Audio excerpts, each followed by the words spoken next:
Assalamualaikum warahmatullahi wabarakatuh. Halo Sobat Lingkungan dan Pertanahan, apa kabarnya? Semoga dalam keadaan sehat dan juga pastinya berbahagia ya. Senang sekali rasanya bisa menyapa Sobat Lingkungan dan juga Pertanahan dalam acara Rabu Podcast bersama Dinas Lingkungan Hidup dan Pertanahan Provinsi Sumatera Selatan, Sumsel Maju untuk Semua. Bersama saya Elsa Noviolin yang akan memandu podcast pada hari ini, dan untuk podcast kali ini pastinya kita akan mengusung tema yang sangat menarik dan juga informatif untuk Sobat Lingkungan dan juga Sobat Pertanahan yang berada di mana saja. Nah, untuk temanya ini sendiri yaitu mengenal pengelolaan sampah di Provinsi Sumatera Selatan. Nah, baik, saya pastinya tidak sendiri di sini dan saya sudah ditemani oleh dua narasumber yang pastinya sangat luar biasa dan kompeten di bidangnya. Baik, kita sapa terlebih dahulu. Halo Bapak, kita sapa terlebih dahulu untuk narasumber yang pertama ya, yaitu Bapak Ali Husin sebagai Kasih Pengelolaan Sampah B3 dan Limbah B3 Dinas Lingkungan Hidup dan Pertanahan Provinsi Sumatera Selatan. Halo Bapak, apa kabarnya nih Pak?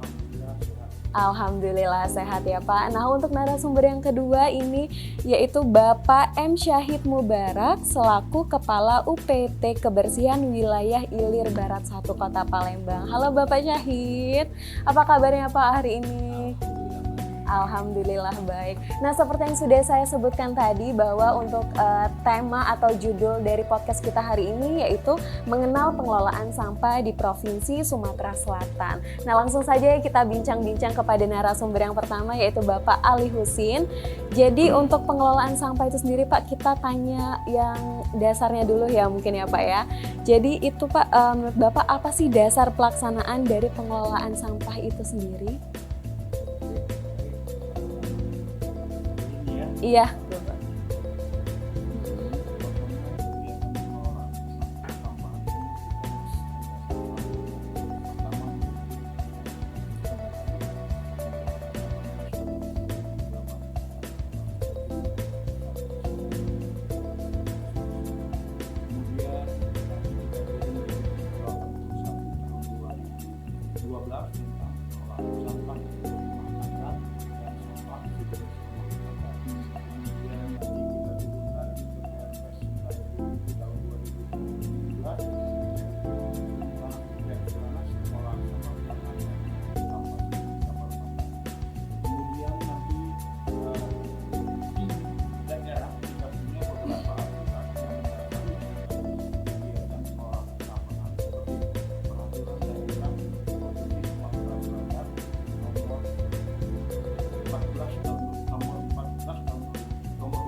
Perdagangan. Kemudian nanti ada Perpu nomor 65 tahun 2018 bagaimana kita menurunkan satu dasar pelaksanaan mulai dari nanti turun ke kebijakan yaitu dalam bentuk strategi daerah mengelola sampah rumah tangga. Nanti ada dua Perpu lagi yang menangani yaitu satu Perpu tentang yang serada, dua Perpu 23 tentang pengurangan penggunaan kantong plastik sekali pakai. Jadi kita ada dasar di tingkat provinsi di tingkat nasional turun ke provinsi. Nanti ada lagi yaitu di tingkat kabupaten kota. Seperti di sini ada teman kita dari Kota Palembang. Nanti bagaimana yang serada Kota Palembang kan kita punya 17 provinsi dan semua yang telah ternaungi dengan dengan satu kebijakan daerah tentang pengelolaan sampah rumah tangga dan sampah sejenis rumah tangga. Mana nanti kita punya target pengurangan dan target penanganan di dalam kebijakan itu yaitu untuk pengurangan sebesar 30% dan penanganan sebesar 70%. Nanti kepada capaian nanti ini akan kita lihat kita akan kita. Iya, baik. Oke, jadi itu untuk dasar pelaksanaan dari pengelolaan sampah itu sendiri ya Pak. Nah, mungkin Bapak Ali bisa kasih tahu nih Sobat Lingkungan dan juga Sobat Pertanahan yang ada di mana saja nih, kenapa sih sampah itu harus dikelola Pak? Dan apa sih pentingnya mengelola sampah itu untuk kehidupan sehari-hari? Boleh dijelaskan Bapak? Sesuai dengan kebijakan ya,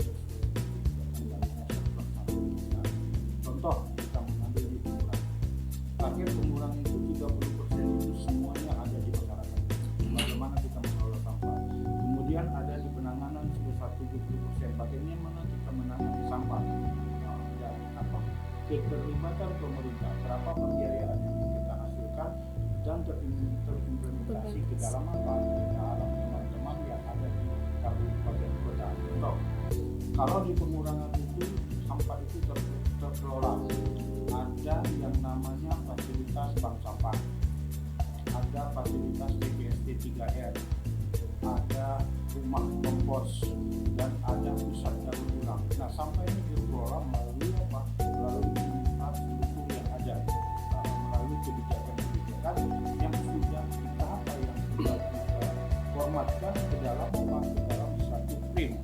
Yang satu frame bagaimana frame ini kita laksanakan di daerah, dari nasional ke daerah provinsi turun lagi ke kabupaten. Kita ambil contoh satu di Sumatera Selatan. Timbulan sampah yang ada di Sumatera Selatan kan seperti itu. Kalau kita mau real, data real itu sebesar 1,575 ton per hari.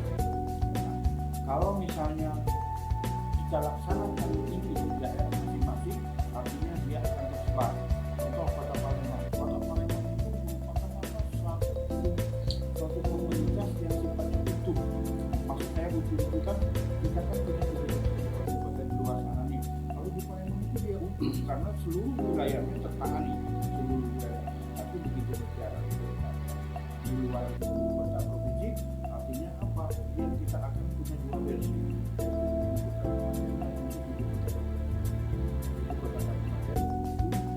Akan lebih kecil kronologisnya dibandingkan kabupaten. Kalau kota Palembang dia utuh satu periode. Itulah sampah yang harus kita kelola.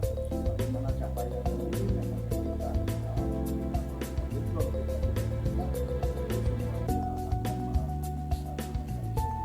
karena tata kelola sampah ini kita bicara empat pusat.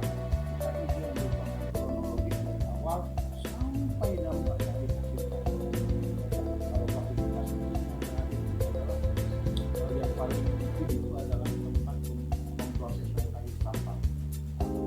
Pemrosesan air sampah itulah nanti bagaimana sampah itu dikelola dengan baik dan benar. Oke, baik. Nah, jadi tadi udah disinggung sama Bapak Ali Husin mengenai mekanismenya. Nah, jadi untuk selanjutnya itu bagaimana sih Pak cara mengelola sampah yang baik itu agar tidak mencemari lingkungan, atau lebih ke mungkin tahapan yang tepat itu bagaimana sih Pak? Seperti itu. Oke, kalau kita persepsikan bagaimana tidak mencemari lingkungan, kita akan kembali kepada pribadi masing-masing. Iya. Kita makhluk ya, kita Subhanahu wa ta'ala, bahwasanya mulai dari bangun tidur tidak ada sampah yang kita hasilkan. Ada cair, ada panas, juga ada gas. Pernahkah kita menghitung? Pernahkah kita timbang ini dalam satuan-satuan tertentu? Tidak. Kita manusia begitu melepaskannya dengan ikhlas dan toh hati kita. Namun kita tetap menempatkan pada tempatnya. Cair di mana? Pakai di mana? Ya kan, cuma gas yang beredar kemana-mana. Itulah adalah sampah. Kalau dikatakan bagaimana baiknya, tentu kita akan menangani ada sumber yang akan dihasilkan, terutama pemukiman. Yang seperti itu kan, pemukiman itu kan artinya kan suatu daerah di mana tempat kita tinggal, ya kan? Itu sumber. Kemudian pasar, tempat berkumpulnya orang-orang, ya kan? Kalau pasar ini luar biasa ini. Kalau satu kali tidak terangkut, pasarnya gimana nih? Penuh. Kan seperti itu. Iya. Jadi kalau nanti implementasinya kita kota itu, waduh ini luar biasa kerja mereka. Kalau mereka ini kalau saya tahu potang panting bahasanya kan seperti itu. Nah, itulah selanjutnya sumber-sumber ini tadi ada banyak sumber lain. Mall itu sumber. Nah, mereka juga harus tahan semuanya kan. Belum lagi dari masyarakat yang beraktivitas dari kendaraan bermotor, dari lokasi mana saja, apakah buang sampah sembarangan, dan itu juga pekerjaan kita semuanya kan seperti itu. Nah, bagaimana yang penting bagi kita adalah bagaimana kita memilah sampah. Baik.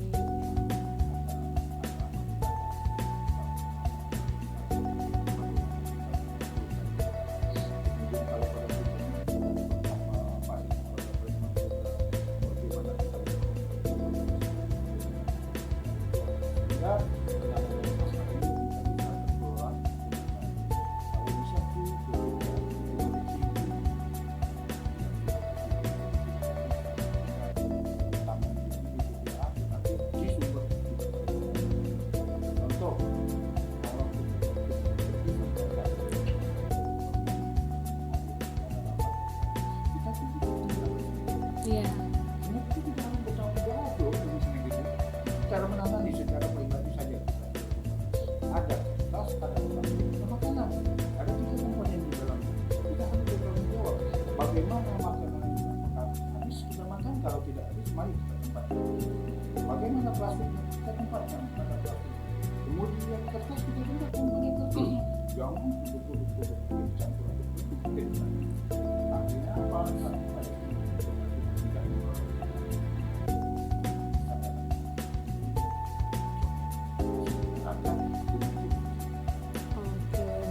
Jadi kesadaran masyarakat itu penting sekali ya Pak Ali ya. Nah jadi begitu ya Sobat Lingkungan dan juga Pertanahan. Jadi sudah dijelaskan oleh Bapak Ahli Husin mengenai cara mengelola sampah yang baik. Jadi yang paling penting kita dapat memilah sampah itu sendiri ya Pak ya. Oke, kita bergeser kepada Bapak Muhammad Syahid Mubarak ya, selaku Kepala UPT Kebersihan Wilayah Ilir Barat 1 di Kota Palembang. Nah Bapak mungkin lebih ke implementasi atau yang ada di lapangannya gitu Pak, yang mau ditanyakan itu bagaimana sih kondisi sampah yang ada di Kota Palembang itu Pak sekarang, bagaimana ya Pak? Silakan.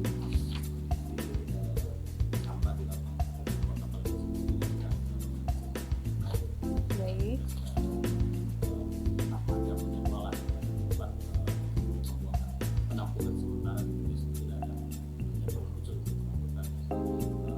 Kalau dari sendiri memang secara regulasi memang dari BPS ke BPA pemrosesan tadi. Kalau dari angka mungkin di sini Pak sendiri kan 1.200 mungkin mendekati angka 1.000. Oke baik, 1.000 per hari. Untuk pengurangan sampah ini Pemkot juga sudah ada solusi untuk penanganan insinerator untuk sampah. Tapi insinerator itu bukan langkah terakhir seperti yang kata Bapak tadi kan, reduce yang terakhir itu reduce tempat pengelolaan pemilahan dulu sebelumnya. Di Kota Palembang sudah banyak sampah untuk pengurangan itu juga sudah juga ya, sampah yang masih menilai ekonomis itu dipilah dulu, misalnya sampah plastik sampah pencacahan plastik tadi ini membuat nilai jual sampah itu sendiri masih mendapatkan nilai ekonomisnya. Oke baik. Yang terakhir itu memang yang tidak benar-benar dimanfaatkan itu yang dibuang di tempat akhirnya berikutnya dipastikan kalau memang sudah ada kurang sampah dari sumbernya itu dari sebenarnya kesadaran gitu Pak. Jadi kesadaran sampai rumah tangga kita kalau sudah sadar kita sudah pilah sampah itu bisa dari rumah tangga misalnya sudah sadar juga maksudnya ketika sampah yang kompos misalnya itu kan menilai ekonomis juga mengurangi sampah yang ke TPS tadi dan dari TPS tadi dan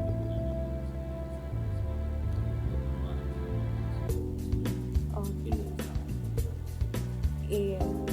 Baik, jadi pada intinya untuk kondisi sampah di Kota Palembang itu sudah terorganisir dengan baik ya. Berarti untuk tingkat kesadaran masyarakatnya sudah cukup baik ya. Nah, kemudian tadi sudah disinggung tentang mekanisme-mekanisme nih Pak ya.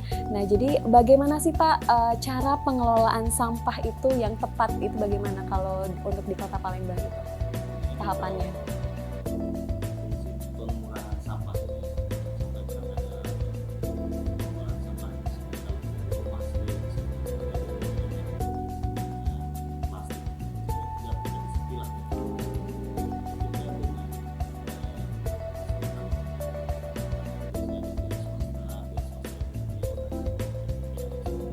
kalau sampah ini bisa olah lagi sebenarnya itu yang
Berarti harus tepat untuk pemilahan sampah dari di awalnya ya Pak ya, sumbernya. dari sumbernya itu langsung.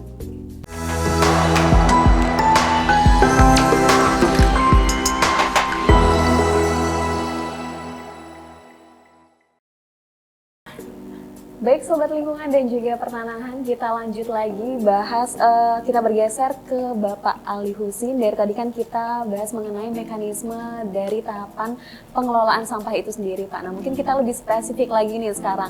Jadi bagaimana sih Pak komposisi pengelolaan sampah di Sumatera Selatan itu sendiri? Jadi lebih ke komposisinya itu, silakan Bapak. Provinsi Sumatera Selatan, kita punya hasil dari suatu studi ya, hasil dari studi kurang lebih 7 tahun, di mana kita menghasilkan satu komposisi. Waktu itu kita dibantu oleh pihak donor luar. Provinsi Sumatera Selatan itu kita ada 9 komponen di dalam komposisi. Yang pertama yaitu sisa makanan sebesar 56,9%, kemudian plastik 17,5%, kertas, karton dan nepis itu sebesar 15,1%, kemudian kayu atau sampah taman yang biasa dia ada di lokasi-lokasi di luar Pak ya, itu sebesar 5,4%. Kain dan produk tekstil yang kita pakai ini yang sudah tidak layak lagi, mungkin sudah tidak pakai sehingga kita buang, itu sebesar 2,7. Kemudian gelas, sering ibu-ibu yang minum yang pecah dan lain-lain, itu sebesar 0,8. Logam ini bisa kayak sisa makanan kaleng, kemudian beberapa alat-alat masak, ibu dapur yang lebih banyak kontribusinya itu sebesar 0,5%, kemudian karet, kulit dan lain-lain itu sebesar 0,8%. Sehingga komposisi ini merupakan satu pedoman kelola buat kita, karena secara nasional merunut ke provinsi dan kabupaten yang semula tadi Pak saya sampaikan bahwasanya kita ini konsepnya kan 3R. Ada reuse, ada recycle, ada recovery. Nah, 3R ini kita sudah mengalami satu pergeseran. Jadi 3R itu merupakan pedoman kita terakhir, sekarang kita bergeser ke circular economy.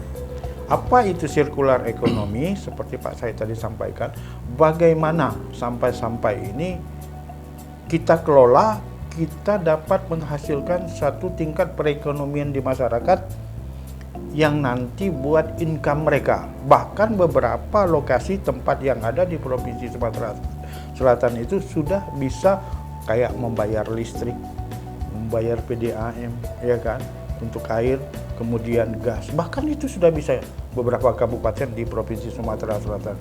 Karena kita sudah mengarah ke circular economy, kita akan menjadikan sampah ini sebagai bahan baku, di mana bahan baku ini nanti dia bisa menghasilkan nilai ekonomi yang fantastis buat kita. Contoh di luar sana ada banyak kan, di luar Provinsi Sumatera, dan kita akan bergeser ke sini.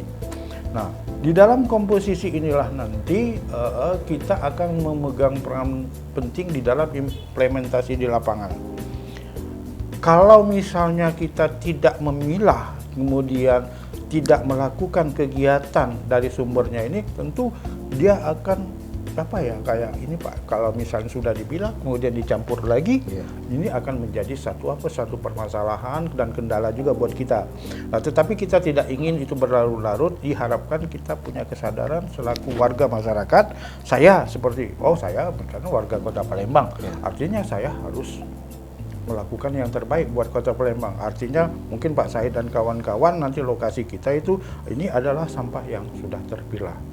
Nah, sehingga pemerintah provinsi mencoba untuk pelaksanaan sirkular ekonomi nanti bahwasanya ini adalah sampah organik. Ini adalah anorganik. Kenapa organik paling besar? Karena disitulah aktivitas kita yang paling besar. Ya, makan, minum 3 kali sehari, ya kan? Kalau kita rapat kan dapat satu kotak satu hari. Kalau kita tidak rapat kan tidak dapat. Maka dia sini jadi komponen satu yang lebih besar buat kita, sehingga Sehingga itu harus kita tangani secara utuh seperti itu. Contoh misalnya di rumah tangga, Sumbernya kan rumah tangga nih. Kalau kita berbicara pada sumber tadi komposisi per jenis, sekarang menurut sumber. Kalau di rumah tangga itu di Provinsi Sumatera Selatan 44%. Contoh di sumber. Kemudian pasar tradisional. Pasar tradisional 23%.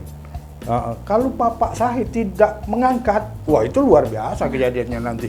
Ya Pak ya? Fasilitas publik sebesar berapa? 9%.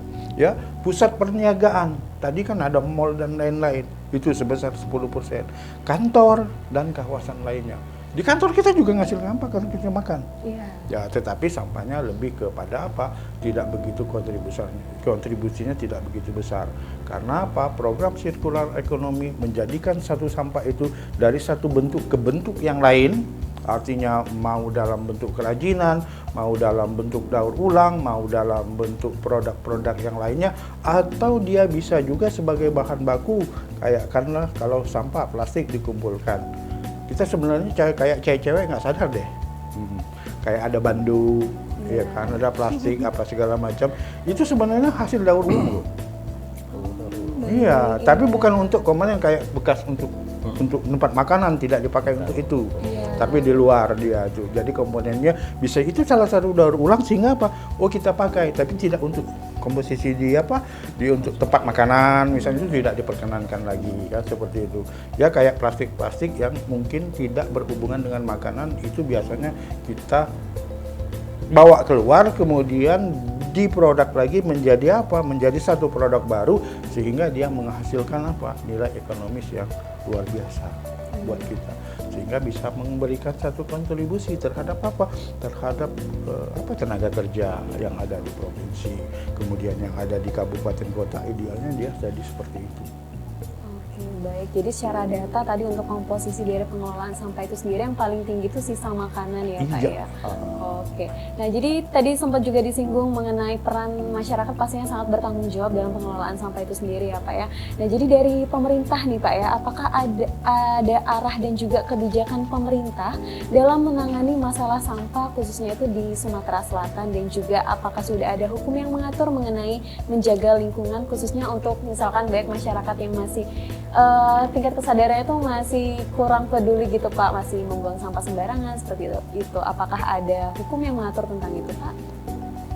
Biasanya di beberapa aturan itu biasanya di beberapa pasal penutup ya, kayak peralihan dan lain-lain ada mengatur biasanya perda, kemudian juga ada undang-undang kita semuanya itu ada semuanya. Tetapi kita ini ada kesulitan untuk menangkap sesuatu yang berbasis apa ya, kalau kita boleh bilang gitu kan, sesuatu kejadian untuk memberikan satu sanksi, kita kan butuh bukti. Nah, sekarang kita ini bukti ini yang terlalu sulit. Contoh misalnya kita mau menangkap orang buang sampah sembarangan, gitu kan, kita benar-benar harus kalau seorang bilang sih sekarang online ya, di tempat kayak begitu. Kalau mau nangkep sih kan seperti itu. Nah implementasi ini kita mungkin satu kendala ya buat kita, terutama kawan-kawan di daerah, sehingga mengalami satu kesulitan untuk memberikan sanksi kepada mereka. Kalau aturan dari perda yang terbit di daerah, di provinsi dan lain-lain, semuanya sudah diatur.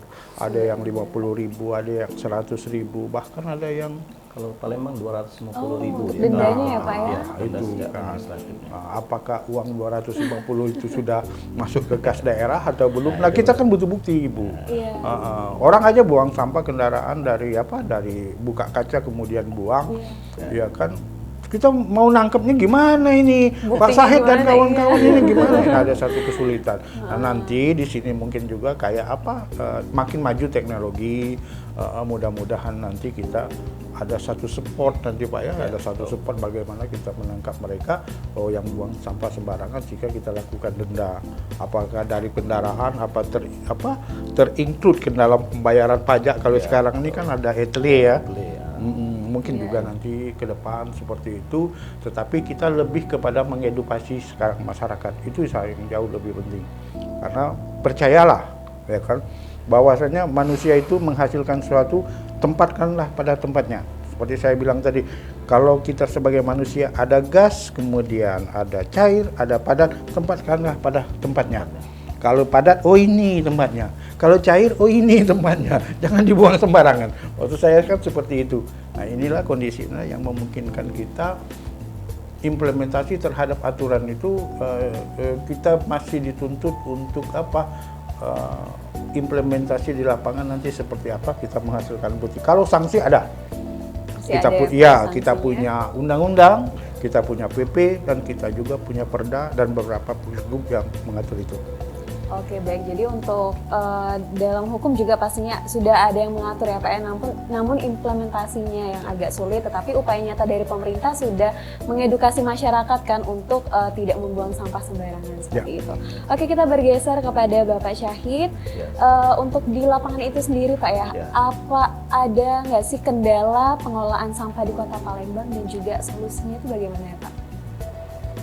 Kalau bicara kendala sebenarnya itu kan pasti ada. Pasti ada ya Pak ya. Kendala itu karena sistem kita kan sistem angkut buang, langsung angkut buang. Ketika kita tidak angkut, berarti banyak yang menumpuk yang sampah yang kita ini kan. Kalau kendala yang ini kita ini tempat penampungan sementara, sarananya intinya kan dari sarana kita ini memang kurang. Kalau di Perda kita sendiri kan memang sudah diatur bahwa Perda 3 tahun 2015 tentang pengelolaan sampah yang sebagaimana dirubah oleh Perda sebagian Perda 3 tahun 2020, tempat penampungan sementara ini kita diusahakan untuk 1 TPS per 1000 jiwa.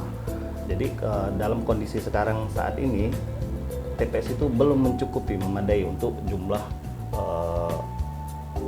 masyarakat kita sendiri kan, jumlah warga negara warga Kota Palembang sendiri kan. Kalau kita hitung dari Kota Palembang sendiri, misalnya kita ambil lingkup lebih kecil di wilayah di Barat 1 itu berarti sekitar 20 berarti banyak sekitar 40 tempat penampungan sementara. Langkah dari pemerintah Kota Palembang salah satunya sekarang ini adalah mengintervensi pelaku usaha yang dalam mendirikan bangunan tadi untuk diupayakan untuk menyediakan fasilitas tempat penampungan sementara. Dampak dari kurangnya TPS tadi itulah banyak sampah-sampah liar yang di jalan-jalan itu tadi. Dan kendala yang ini juga dari sumbernya itu sendiri kurang untuk mengangkut sampah dari kan satu TPS-nya tidak ada, dua lagi tempat yang ngangkut sampah dari sumbernya itu banyak swasta tapi yang kurang, maksudnya kurang dari jumlah, kalau hitungan skala itu apa kajian itu 0,7 ya per jiwa itu sampah yang ditimbulkan dari setiap orang itu 0,7 hitungan hitungan ininya kan. Jadi untuk tempat penampungan mereka itu sendiri itu yang kurang, jadi menjadi kendala, dan jadi kendala tempat itu makanya kendala buang sampah di tempat jalan-jalan yang itu yang buat wilayah kita kotor. Jadi nah untuk penyapuan jalan tadi kan membutuhkan banyak biaya yang tidak sedikit keluar dari Pemkot Kota Palembang ini, dan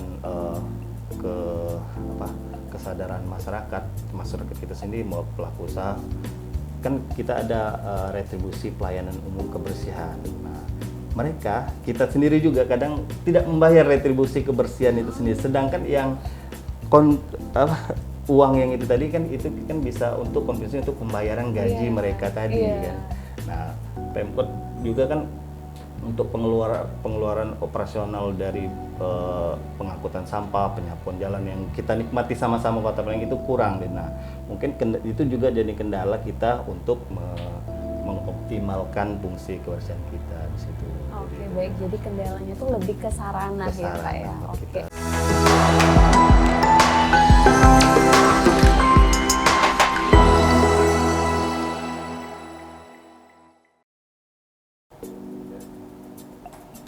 Baik Sobat Lingkungan dan juga Pertanahan, kita lanjut lagi ini untuk pertanyaan ini untuk kedua narasumber ya, untuk Bapak Hali dan juga Bapak Syahid.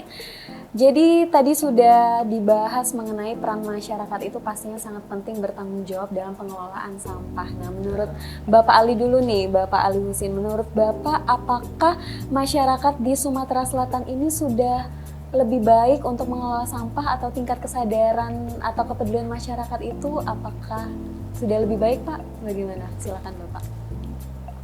Kalau kita mau menyatakan diri lebih baik, tentu kan ada pembanding di luar sana buat kita.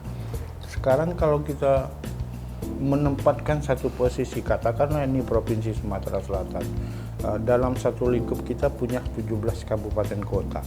Kita punya 8 kota untuk wilayah Provinsi Sumatera Selatan sebagai peserta Adipura Nasional. Dan sekarang sudah menambah satu lagi menjadi 9 kan, seperti untuk dipantau secara nasional. Kalau kota Palembang jelas sudah masuk dia kan seperti itu. Apakah kita ini lebih baik kalau kita ambil angka 9 ya kan, dari 17 sekarang kita dipantau, artinya kita kalau dulu 8 arti kita menambah satu, ada peningkatan mungkin di atas 50%, 55 kah atau berapakah sehingga menambah. Karena apa? Karena masih ada 8 lagi kita nih yang belum berkontribusi yang cukup besar untuk masuk ke skala nasional. Kenapa kita Adipura itu menjadi satu pembanding? Karena kegiatan Adipura itu dia merupakan antara 60 sampai dengan 75% komponen yang dinilai adalah komponen kebersihan, ya kan, sarana prasarana persampahan yang ada di kabupaten kota. Nah, kan seperti itu. Apakah kita lebih baik atau tidak? Kita juga tidak lebih jelek dari orang lain, kita juga tidak lebih baik. Yang jelas kita punya standar kalau misalnya membandingkan satu provinsi Sumatera Selatan terhadap satu wilayah dari Aceh sampai dengan Lampung dan lain-lain juga, kita masih berada di, kalau saya bilang sih di peringkat 1 lah untuk di Sumatera kan. Kalau kita mengacu secara nasional kita ada di menengah ke atas kan seperti itu. Dan harapan kami juga untuk kedepannya selalu bertambah dan bertambah. Contoh misalnya, kalau saya punya data, Kota Palembang ini kan 1.200 rata-rata ton per hari, tapi Pak Said bilang sudah 1.000, artinya menurun. Apakah ini penurunan ini akan lebih baik atau lebih jelek? Jawabnya tidak. Karena apa? Pengelolaan sampah di sumber ini sudah berjalan dengan baik, sehingga sampah yang dihasilkan jadi berkurang, ya kan? Jadi indikatornya itu yang di sumber itu sangat luar biasa. Kalau sekarang mungkin tidak sampai lagi Pak 1.000, ya karena di sumbernya sudah terkelola. Sehingga sampah yang ke TPA jumlahnya akan berkurang. Artinya ada satu tata kelola di sumber itu akan meningkat sehingga jumlah sampah ke TPA itu berkurang. Bukan berarti banyaknya sampah di TPA kita akan meningkat, tidak seperti itu kan seperti itu. Jadi hal-hal seperti ini mari kita pahami dengan dengan satu kesadaran tentunya buat kita. Kelola sampah di sumbernya itu adalah di atas segala-galanya buat kita. Baik, jadi untuk yang di Provinsi Sumatera Selatan itu sudah baik sekali ya Pak ya untuk pengelolaan sampahnya. Karena udah meningkati peringkat yang cukup atas ya Pak ya, untuk secara skala nasional seperti itu. Nah, kita spesifik lagi kalau untuk di Kota Palembang itu bagaimana Pak? Apakah sudah lebih baik masyarakatnya untuk dalam mengelola sampah itu sendiri? Balik lagi sebenarnya kata Pak Aliusin tadi, sebenarnya kalau indikatornya itu tadi Pak ya, pengukuran kalau lebih baik itu ada yang pembanding tadi. Tapi kalau dari kita sendiri memang dikatakan baik, mungkin ada yang sudah baik, tapi ada yang kurang baiknya juga kan dari sisi, karena kalau memang sudah baik tentunya tidak ada lagi sampah-sampah yang liar yang buang sampah sembarangan. Berarti masih perlu untuk sosialisasi sebenarnya dari ranah dari sekolahan, sebenarnya upayakan juga dari sekolahan itu sudah pemilahan langsung sebenarnya dari mulai TK, misalnya tempat sampahnya harus gimana, mungkin dari guru atau dari RT, sebenarnya kalau RT juga lah sudah disosialisasikan bahwa pemilahan sampah yang itu terorganisir, jadi akan lebih baik ke depannya kan. Kalau untuk masyarakat itu sendiri memang masih ada yang masih kurang sadar dengan cara ya itu tadi, mungkin juga kita Pemkot kurang sarana prasarana juga mungkin akan lebih tingkatkan lagi biar balik dari seluruh lapisan masyarakat itu untuk sadar bahwa sampah itu kan merugikan untuk seluruh masyarakat kita kan. Sebenarnya kalau sampah, misal dari rumah tangga kita buang sampahnya di mana, terus itu kan akan lebih baik sebenarnya untuk lingkungan itu, khususnya seluruh lingkungan kita kan. Baik, intinya balik ke diri masing-masing ya Pak, tapi dari pemerintah juga ada upaya nyata Upaya ya untuk nyata, mengedukasi mengedukasi masyarakat. ya. Oke baik, nah ini pertanyaan terakhir nih ya untuk sobat lingkungan dan juga sobat pertanahan. Boleh Bapak kasih pesan nih buat masyarakat di Provinsi Sumatera Selatan, itu gimana sih Pak agar dapat menjaga lingkungan dan mengelola sampah dengan baik, boleh Pak? Atau harapannya gitu buat masyarakat Sumsel? Kalau provinsi kayaknya kita ada satu ada satu tagline, ya, ada satu simbol buat kita bahwasanya ini adalah 3R.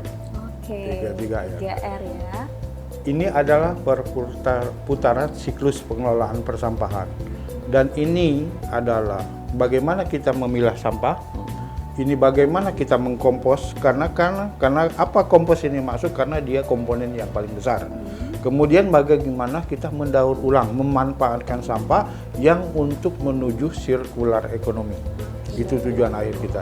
Ini adalah satu tagline atau satu simbol buat kita bahwanya sampah itu harus terkelola dengan baik. Mari, Pak. Oke, Kita 3R angkat, ya. 3R ya, kita Sobat angkat. lingkungan dan juga pertanahan. Iya. Tuh. Nah, kemudian Provinsi Sumatera Selatan itu punya satu tujuan di mana satu tujuan berdasarkan tagline tersebut kita sepakat sebenarnya waktu dari dulu, pertama juga Pak Gubernur Herman Deru, kita juga sepakat di pengelolaan persampahan itu bahwasanya bersatu Sumsel maju menuju kelola sampah hidup bersih, sehat dan bernilai.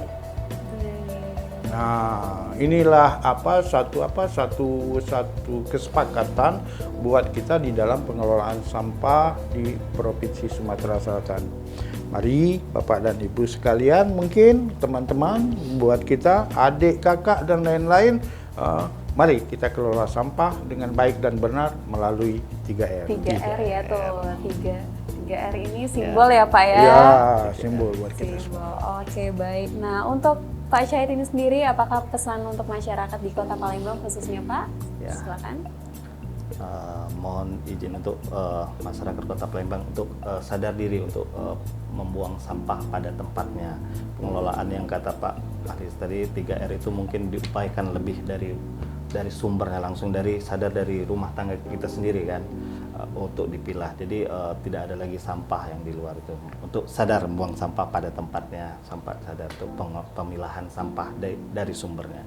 Oke baik, jadi untuk memaksimalkan pengelolaan sampah ini pastinya peran masyarakat itu sangat penting sekali ya Pak ya, karena kita juga menghindari dampak buruknya nantinya apa yang akan terjadi jika pengelolaan sampah itu tidak dikelola dengan baik. Oke baik, mungkin setelah selesai podcast kita pada hari ini, saya mau mengucapkan terima kasih banyak untuk kedua narasumber, kepada Bapak Ali Husin, Kasih Pengelolaan Sampah B3 dan Limbah B3, Dinas Lingkungan Hidup dan Pertanahan Provinsi Sumatera Selatan, dan juga kepada Bapak Muhammad Syahid Mubarak, Kepala UPT Kebersihan Wilayah Ilir Barat 1. Dan juga terima kasih untuk Sobat Lingkungan dan juga Sobat Pertanahan telah menyaksikan Rabu Podcast bersama Dinas Lingkungan Hidup dan Pertanahan Provinsi Sumatera Selatan, Sumsel maju untuk semua. Baik, sampai jumpa di podcast selanjutnya. Saya Elsa Novelin, pamit undur diri. Wassalamualaikum warahmatullahi wabarakatuh. Waalaikumsalam warahmatullahi wabarakatuh.